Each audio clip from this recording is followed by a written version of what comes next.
Hello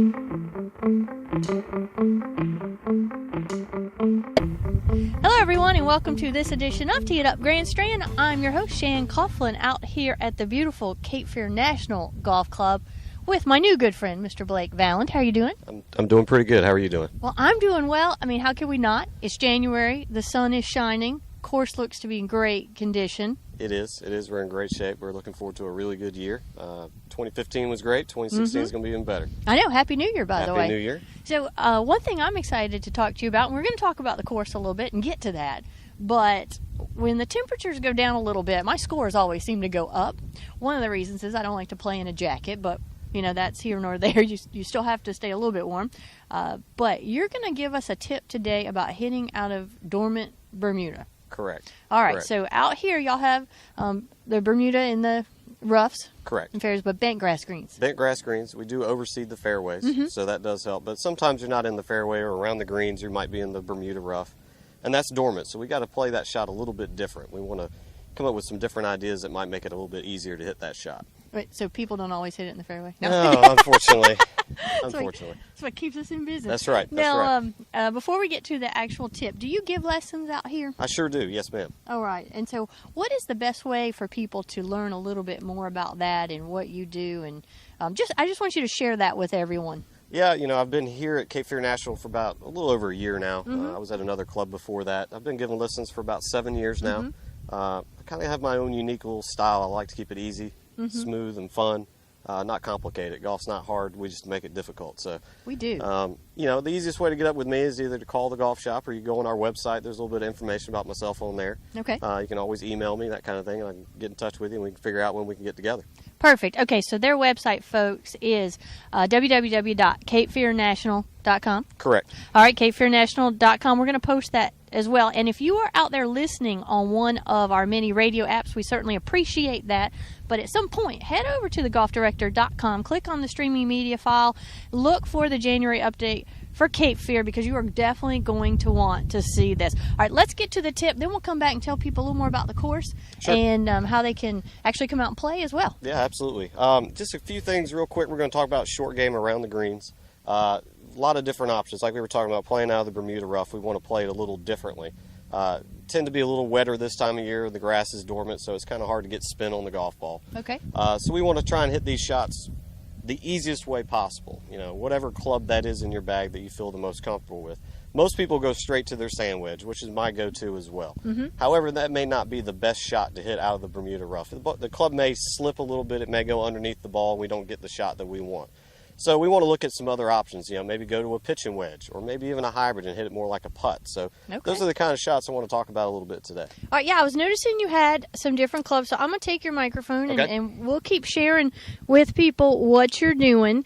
Right. So what's the first shot you're going to give us a little bit of information about? Well, we're going to talk about a basic chip shot with your sand wedge. Okay. That's where we're going to start, because most people go to that club straight out of their bag for the easiest shot around the green. All right. So I'm going to get out of your way, and you just keep telling me what you're doing, and I'll relay it to the folks that are watching. So he is in dormant Bermuda grass. Right. So when we're in the dormant grass, we have to realize that the club's not going to really stick to the grass as much. It's really going to slide underneath it a little bit more. So the club does slide underneath. It doesn't. Okay. You hear a lot of people talk about bounce. Right. Bounce on your wedge is very important. This time of year, when you're playing out of dormant grass, more bounce is your friend. So more bounce is good. Okay. Because the less bounce you have on the club, the basic idea is less bounce, the more it digs into the ground. Okay, so less bounce, more dig. We don't want that. And so what about the actual swing? Are you going to take your standard swing the way you normally would? Yeah, we don't want to change that too much. Okay. We always want to do the same thing. So the same thing. All right, well, let's see a couple. Okay. So really what we want to do when we're hitting... I'm going to stand behind you so they can hear you. What we really want to do is mostly we want to think about getting the ball in the middle of our stance. That's the first spot we want to go. Okay. The most important thing, if you remember nothing else, is to keep your weight on your front foot. If you're a right-handed golfer, you want to keep your weight on your left foot. If you're left-handed, you want to keep it on your right side. Okay, so weight on the front. Correct. For me, I'm right-handed, so my weight's going to be on my left foot. That's the most important thing. From there, we want to make sure that we maintain the same pace throughout the shot. We don't want to slow down at impact. We want to accelerate a little bit. That deceleration thing gets me every time. Absolutely. Absolutely. I'm with you. One for you. All right. Sand wedge here. I'm going to get out of the way. Land it on the green. We're trying to get the ball to roll out. We know that out of this rough, it's not going to spin as much, so we're going to have to let it release a little bit. And so let's give everybody the distance here. About how far is that We're about pin? 15 yards or so. And it's fairly flat. Maybe Yeah, it's slightly downhill. Okay. Okay, here we go. We're going to keep our weight on our front foot. Weight's on the front foot. We don't want to slow down. We want to get that ball to release. There we go. So a little bit, came up a little bit short, but almost there. So But I got it. That tells us that maybe that sand wedge may not be the best shot for this type of lie. Okay. So maybe we need to go to a pitching wedge. We could hit the exact same shot with the same type of pace that we just did. Right. Same technique and everything, but we go to a pitching wedge that's a little bit less loft, but it has more bounce. Okay, and I'm going to leave the balls on the green so they can see where they ended up. So this is now switching from that first sand wedge, which did come up short, now the pitching wedge. Right, we're going to go Got to it. pitching wedge. Like I said, we were talking about bounce. Pitching wedge has more bounce on the bottom of the club, so that's going to help the club scoot through the grass and not really dig. That sand Got wedge it. kind of got caught up a little bit, the ball rolled up the face. So we're going to go to a pitching wedge. We're going to hit the same shot. Same shot, different club, less bounce. Oh, yeah, big difference in results. The ball definitely rolled out a little bit more, right? Got Big it to difference. the hole that time, maybe a little bit past. Can't go in unless it gets there, You gotta right? give it a chance, absolutely. All right, so then, the next thing we want to go to is He's trying a hybrid. we're going to go to a hybrid. Wow, okay. They're my favorite clubs. Everybody has one. If you don't have one, get one for sure. Yeah, put the ego aside. Absolutely. Get the hybrid. Absolutely. Okay. The hybrid, the great thing about this club is we're not trying to hit it really hard, and we're not trying to get it in the air a lot. We're just Okay. trying to get it on the ground and let it roll. And with the hybrid, with the sole that's on there, it's really designed to cut through the grass. Right, it's not going to dig in at all. Right, it's not going to dig at all. All so right. now we can actually almost hit it more like a putt, but I want you to really think about trying to keep the same routine no matter what. So we're going to go with the chipping method with the hybrid as well. Is our weight still on our front Weight foot? is still on our front foot. Okay, you're making this like a lot easier. I might It's actually very beat a few simple. people this It's year. very simple. Okay, I'm going to get out of the way. Let you hit the shot. And folks, we'll show you where it ends up. So weight on the front foot, left foot if you're right-handed. Ball's in the middle of the stance. Little rock back and forth action.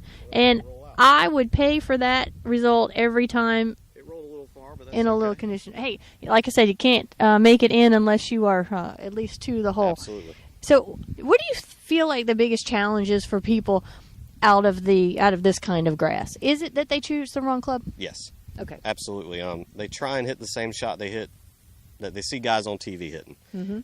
We're not all that good, so we need to make sure that we're making it as simple as possible. If we can make it to where we hit the easiest shot, how many times out of 10 can I hit this shot? That's my mentality. If I can pull a shot off 8 times or 6 times out of 10, then that's the shot I'm going to go with. Make it as simple as possible.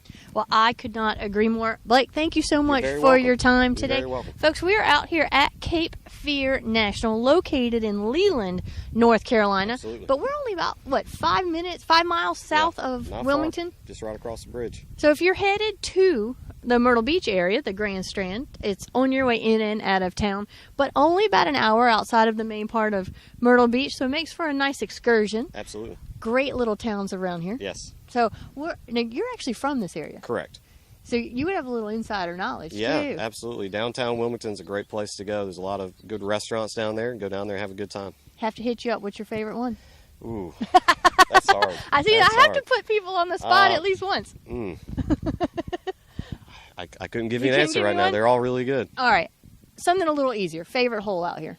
Favorite hole out here for me is 13. Okay, From the back tees on 13, it's just a gorgeous view. and that's a par 5. It's a par 4. 4. Okay. Yeah. And the view is of the river, I take it? No, just Okay. there's a big pond out there and there's some water and it's just a very, very framed hole. It's very nice. Awesome. All right, folks. Check out CapeFearNational.com on the website. Hit Blake up for a little tip before you head out. We appreciate your time again. Thank you very much. We'll be back next month to Yeah. give another update, maybe get another quick tip. Absolutely. All right, folks, tune back in. This edition of Teed Up Grand Strand from Cape Fear National out here in Leland, North Carolina, has been produced and broadcast by the Zeus Digital Network for thegolfdirector.com.